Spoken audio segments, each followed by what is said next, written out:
समाचारों के इस भाग के प्रायोजक हैं गौतम बाली मेकअप स्टूडियो और एकेडमी, सेक्टर 1, छन्नी हिम्मत, जम्मू। नमस्कार, आप देख रहे हैं द न्यूज नाउ। देश और प्रदेश की खबरों के साथ मैं हूं बिंदिया। ये नजर डालते हैं न्यूज आवर के अब तक की सुर्खियों पर। 2008 अहमदाबाद विस्फोट मामले में विशेष अदालत का कड़ा फैसला, 38 को मौत की सजा, 11 को दी गई उम्र कैद। श्रीनगर ख्वाजा बाजार में ग्रेनेड हमला, कई दुकानें हुई क्षतिग्रस्त। और जम्मू में नहीं थम रहा प्रदर्शनों का सिलसिला, कर्मचारियों से लेकर छात्र तक बैठे हैं धरनों पर। सन 2008 के अहमदाबाद सीरियल बम विस्फोट मामले की तीव्र सुनवाई के लिए नामित एक विशेष अदालत ने गैर कानूनी गतिविधि अधिनियम और भारतीय दंड संहिता की धारा 302 के प्रावधानों के तहत 49 दोषियों में से 38 को मौत की सजा सुनाई है और 11 अन्य को मौत तक उम्र कैद की सजा दी गई। विशेष न्यायाधीश AR पटेल ने फैसला सुनाते हुए विस्फोट में मारे गए लोगों को 1 लाख रुपए का मुआवजा देने का आदेश दिया। उन्होंने गंभीर रूप से घायलों को 50,000 रुपए और नाबालिगों के लिए 25,000 रुपए का मुआवजा भी आदेश दिया। श्रीनगर के ख्वाजा बाजार इलाके में एक ग्रेनेड हमले में कई दुकानें क्षतिग्रस्त हो गई, जब अज्ञात आतंकवादियों ने सुरक्षा बलों पर हमला करने के नजरिए से बाजार क्षेत्र में एक ग्रेनेड फेंका। हालांकि किसी के हताहत होने या घायल होने की सूचना अब तक नहीं मिली है। इस बीच पुलिस मौके पर पहुंची और हमलावरों को पकड़ने के लिए छापेमारी शुरू कर दी गई है। जम्मू विश्वविद्यालय के छात्रों ने आज कुलपति के कार्यालय के बाहर धरना प्रदर्शन कर ऑनलाइन माध्यम से परीक्षाएं करवाए जाने की मांग की। इन छात्रों का कहना है कि यूनिवर्सिटी प्रशासन अपने पहले किए गए वादे से मुकर कर अब फिर से ऑफलाइन परीक्षा करवा रहा है, जिसके लिए छात्र तैयार नहीं हैं और इस सत्र में ऑनलाइन परीक्षा की मांग कर रहे हैं। हमने बोला था कि हमारे ऑफलाइन क्लासेस होनी चाहिए, पर इन्होंने हमारे ऑफलाइन क्लासेस कंडक्ट नहीं की।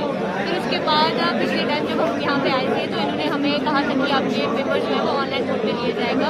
बाकी उसका फॉर्मेट इन्होंने हमें नहीं बताया था, बट इन्होंने कहा था कि आपका मोड ऑफ एग्जामिनेशन जो रहेगा वो ऑनलाइन रहेगा। उसके बाद अब एक वीक के बाद ये फिर हमें कह रहे हैं कि आपके जो एग्जाम्स होंगे वो ऑफलाइन कंडक्ट किए जाएंगे, जबकि हमारी जो क्लासेस हैं वो ऑनलाइन कंडक्ट की हैं। इसके लिए हम तैयार नहीं कि हम ऑफलाइन पेपर दे सकते हैं, इसलिए हम इन्हें डिमांड कर रहे हैं कि हमें ऑनलाइन पेपर चाहिए। जैसे ऑनलाइन क्लासेज हैं तो हमारे पेपर भी ऑनलाइन मोड पे कंडक्ट होने चाहिए। तो ये हमारी डिमांड पूरी नहीं कर रहे हैं। हम बस यही डिमांड रखते हैं कि हमारे जो एग्जाम्स हैं ऑनलाइन।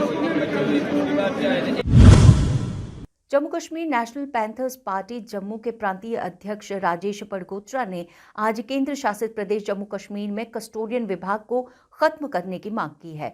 सन 1947 में पाकिस्तान जा चुके परिवारों के अचल संपत्ति को कस्टोडियन विभाग के प्रत्यक्ष नियंत्रण और पर्यवेक्षण में रखा गया है, जिस पर बोलते हुए परगोत्रा ने कहा कि 75 साल बीत जाने के बाद ऐसा कानून बेमानी और अर्थहीन हो जाता है। उन्होंने स्थानीय और गैर स्थानीय दोनों आवंटियों को मालिकाना अधिकार दिया जाने की मांग करते हुए कहा कि किसी भी तरह की गलतफहमी से बचने के लिए ऐसी संपत्ति का नियंत्रण और पर्यवेक्षण राजस्व विभाग को सौंप देना चाहिए। हम ये पूछना चाहते हैं कि ये जो जम्मू कश्मीर में कस्टोडियन डिपार्टमेंट 75 सालों से जहाँ पे जो चल रहा है और लोकल अलाटियों के पास जो कस्टोडियन लैंड है, इवैक्यूम प्रॉपर्टी है, लोकल अलाटियों को आज तक मालिकाना हक क्यों नहीं दिया गया, ये हम भारतीय जनता पार्टी की सरकार से और LG प्रशासन से पूछना चाहते हैं। और दूसरा, जो 1965 के रिफ्यूजी हैं, 1971 के रिफ्यूजी हैं, जिनको वन टाइम सेटलमेंट का जो है वो आश्वासन देकर उनको 5-5 लाख रुपया जो है वो एक किस्त दी गई और बाकी जो 20-20 लाख रुपया उनको जो रिमेनिंग उनकी जो किस्तें हैं वो आज तक नहीं दी गई हैं। जम्मू कश्मीर में सबसे ज़्यादा जो लोग हैं जिला सांबा, जिला कठुआ, जिला उधमपुर, जिला जम्मू के जो है वो ये लोग जो हैं जिनके पास कस्टोडियन लैंड और रिफ्यूजी लोग जो है वो बसते हैं। ना तो उनको जो है वो मालिकाना हक दिया गया और ना ही उनको जो बकाया राशि थी रिफ्यूजियों की उनको जो है दी जा रही है।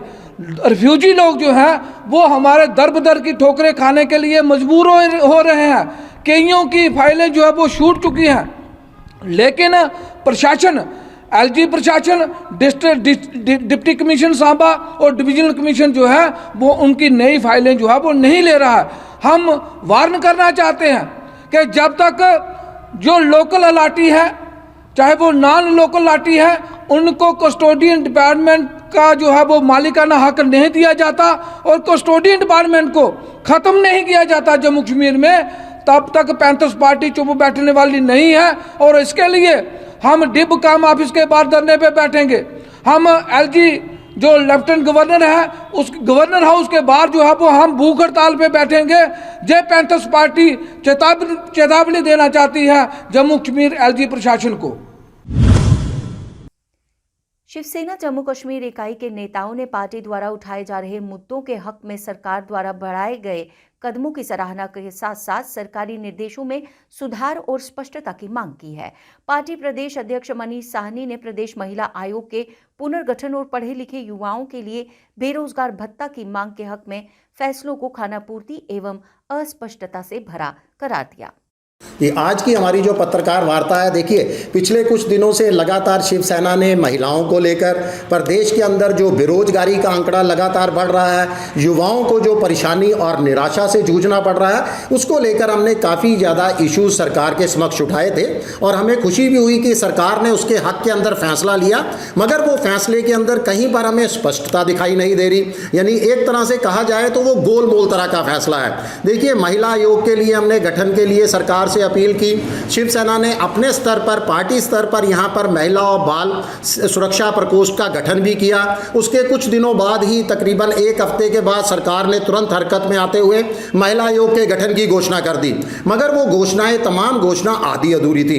ना तो उसके पदाधिकारियों के बारे में कोई जानकारी दी गई, ना ही उनके कार्यालय महिला आयोग के प्रदेश कार्यालय के बारे में कुछ बताया गया, ना ही ये बताया गया कि वो कार्यालय जम्मू और कश्मीर में कहाँ पर कार्यरत होंगे, वो जिला स्तर पर होंगे, डिवीज़न स्तर पर होंगे या प्रदेश के अंदर एक ही कार्यालय होगा।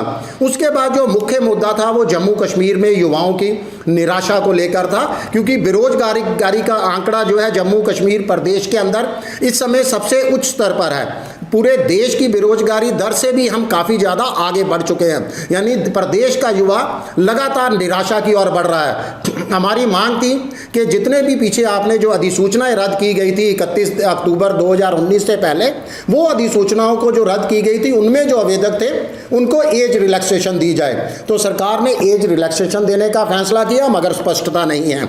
हमने जम्मू कश्मीर के युवाओं के लिए बेरोजगार भत्ते की मांग की थी।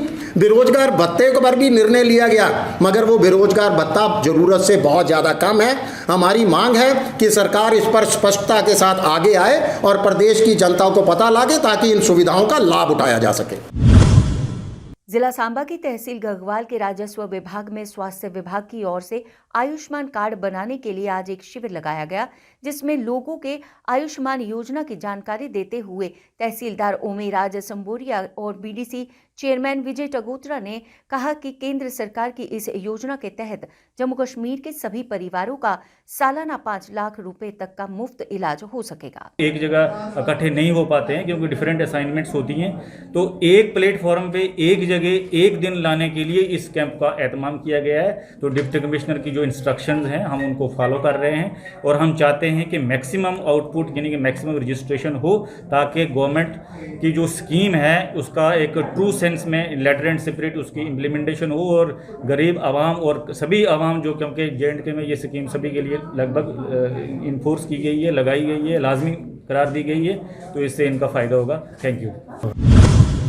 कश्मीर में गैर सरकारी संस्था बस्सीरा द होम सोसाइटी ने आज ललदेद अस्पताल के अधिकारियों के सहयोग से महजूर नगर श्रीनगर में रक्तदान शिविर का आयोजन किया, जिसमें युवाओं ने बढ़ चढ़कर हिस्सा लिया। रक्तदान शिविर में एकत्रित किए गए रक्त के बारे में जानकारी देते हुए शिविर के डॉक्टर और संस्था के सचिव ने लोगों से इस तरह के सामाजिक कार्य का हिस्सा बनने की अपील की, ताकि आपातकालीन समय में उनका दिया ये योगदान किसी की जान बचाने में सहायक सिद्ध हो। की कोशिश करते हैं कि आज का प्रोग्राम किस मुद्दे पर होता है। जी शुक्रिया। मेरा नाम अमजद रिजवी है। मैं सर्विंग नेशन में एज अ वाइस चेयरमैन अपनी खदमात अंजाम देता हूँ। आज जो हमारा इस साल का पहला एनुअल ब्लड ड्राइव है, जिसमें तकरीबन अभी तक ऑलमोस्ट 85 डोनर्स जिन्होंने अतिया दिया खून का, और अभी हमारे पास रजिस्ट्रेशन है ऑलमोस्ट 120 जो हमने ऑनलाइन की थी। इंशाल्लाह हमें टारगेट आज है 200 से ऊपर ही जाएगा, क्योंकि सवेरे से बहुत सारे कॉल आ रहे हैं हमारे यंगस्टर्स से, क्योंकि हम भी खून का अतिया देना चाहते हैं। उन्होंने रजिस्ट्रेशन की है। अभी ये 4 बजे तक रहेगा, तो जो ब्लड देना चाहता है वो यहाँ पे आ जाए। हमारे बसेरा यहाँ पे सेंटर है, वहाँ पे हमने कैंप रखा है, तो वो वहाँ आ सकते हैं और अपना खून का अतिया दे सकते हैं। 10वीं और 12वीं कक्षा में उच्च स्तर अंक पाने वाले सभी छात्रों को आज डीसी अनंतनाग द्वारा सम्मानित किया गया।